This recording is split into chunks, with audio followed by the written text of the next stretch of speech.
Number 41 by Dave Matthews can be a bit of a tricky song because of the stretches involved with your fingers. The first chord is going to start off with your ring finger on the 6th string 5th fret, your second finger on the 5th string 3rd fret, your first finger on the 4th string 2nd fret, and your pinky finger pulled all the way down to the 3rd string 5th fret. If your open 2nd string sneaks in there, no problem. It just kind of adds a little bit of welcome dissonance to this opening chord.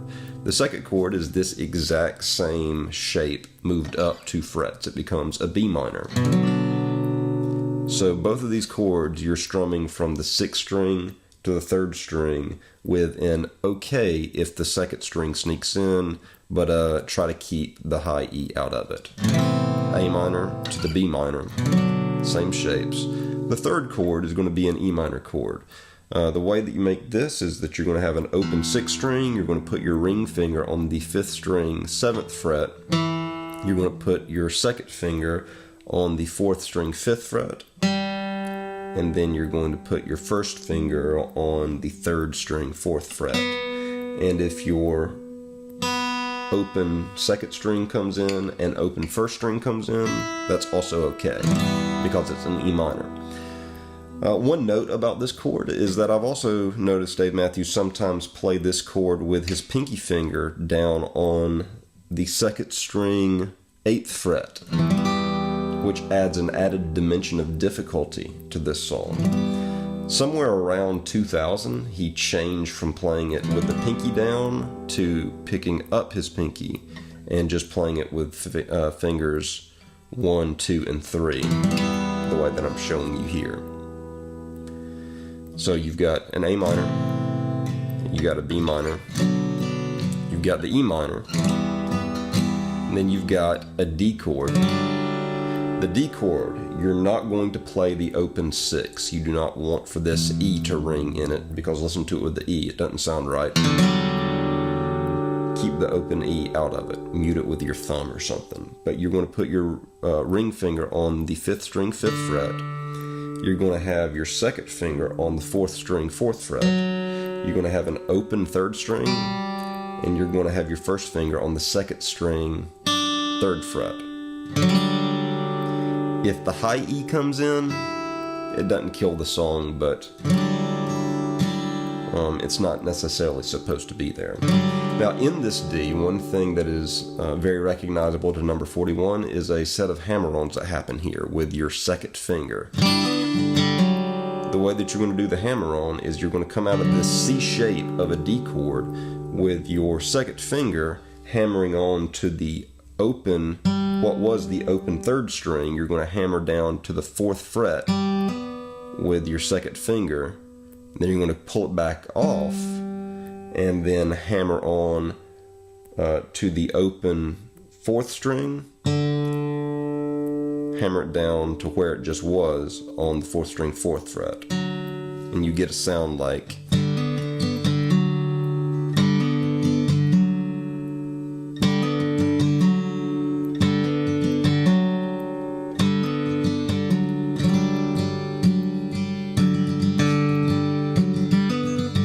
the strumming on these chords is really kind of sparse. Like, notice that I'm allowing the resonance of these chords to fill a lot of the space. I'm not being super strummy on this D with like, I'm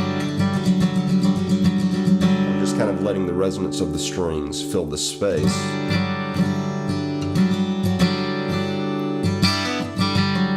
And then it jumps back into your A minor to the B minor to the E minor, D.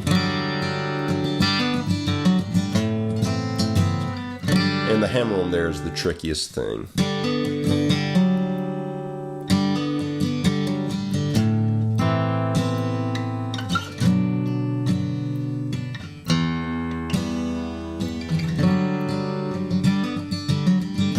And then getting out of that hammer on and falling right back into this weird A minor chord is difficult. So once you get the intro chords down, the verse chords, it's the same set of notes, but you're going to be playing it differently. You're going to put your ring finger down on the third string, what is it, 7th fret, and your pinky finger down on the 2nd string, 8th fret. And those two fingers are going to stay planted right there the whole time, while then your first finger and second finger do the work of moving the root notes. You're going to put your first finger on the 6th string, 5th fret. That's going to be your A minor chord. You're going to pluck it, and then you're going to strum basically strings 4, 3, and 2. You don't want a whole lot of open 1 in this. It needs to be muted out by lowering this first finger down to an angle that the kind of back fat of your first finger is catching that first string to mute it. And also the way that you're holding your first finger, it needs to mute out the 5th string as well, so that you don't have an open 5th, but you don't have an open 5th string. You also don't have a fretted 5th string. You've just got 6th string fretted on the 5th fret, so 6th string 5 with your first finger, and you've got these two fingers that are fretting. Then you're going to move with your second finger to the 6th string 7th fret. Same deal on the back end of strumming strings 4, 3, and 2.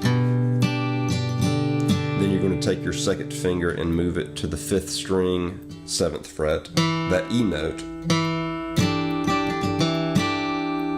And then you're going to, with your first finger, pick up your second finger and put your first finger on the 5th string 5th fret. So you're just moving root notes going.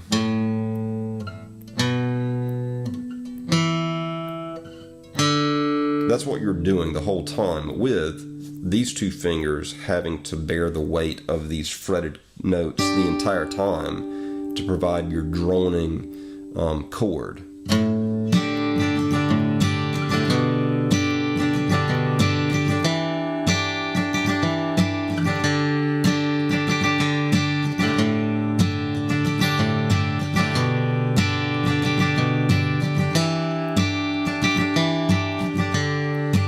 Hear the strumming pattern there.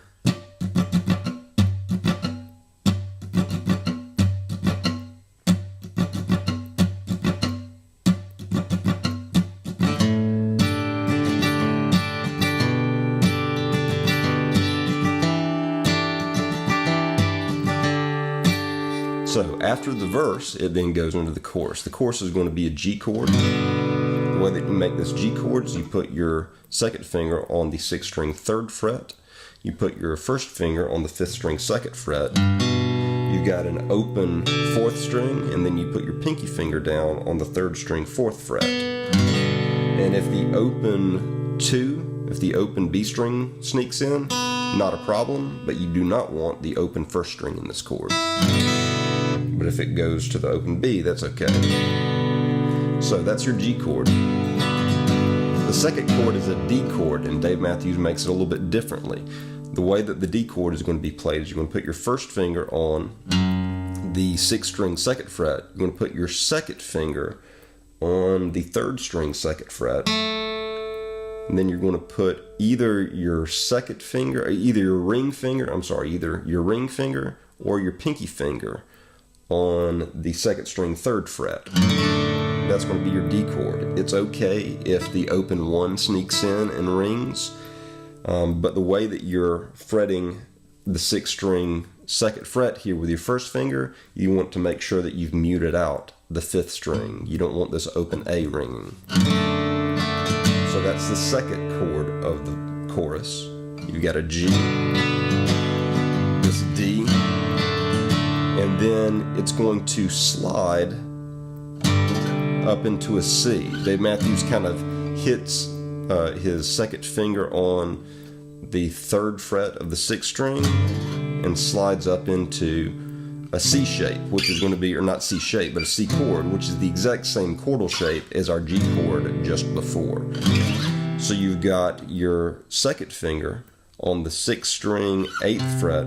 You've got your first finger on the 5th string 7th fret. You've got your pinky finger on the 3rd string 9th fret. And it's okay if the open 4 rings out. It's also okay if it's muted out by your first finger, the way that you're holding it to fret the 5th string, 7th fret. Actually, I think it sounds better if the 4th string is not in there.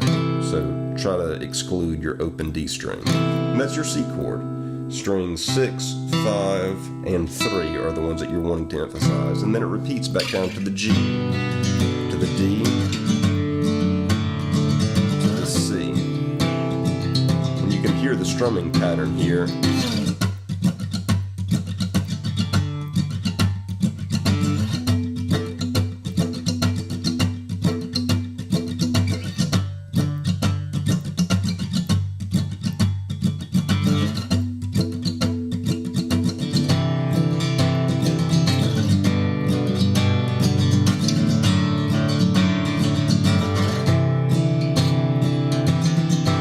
After some of the verses, it goes back in, or after some of the choruses, it jumps back into the verse progression. Sometimes after the verses, or sometimes after the choruses, it jumps back into the intro progression. And you can listen to recordings to figure out where those come. And those are the chords to number 41 by Dave Matthews. Hopefully that gives you an idea of how to approach this song.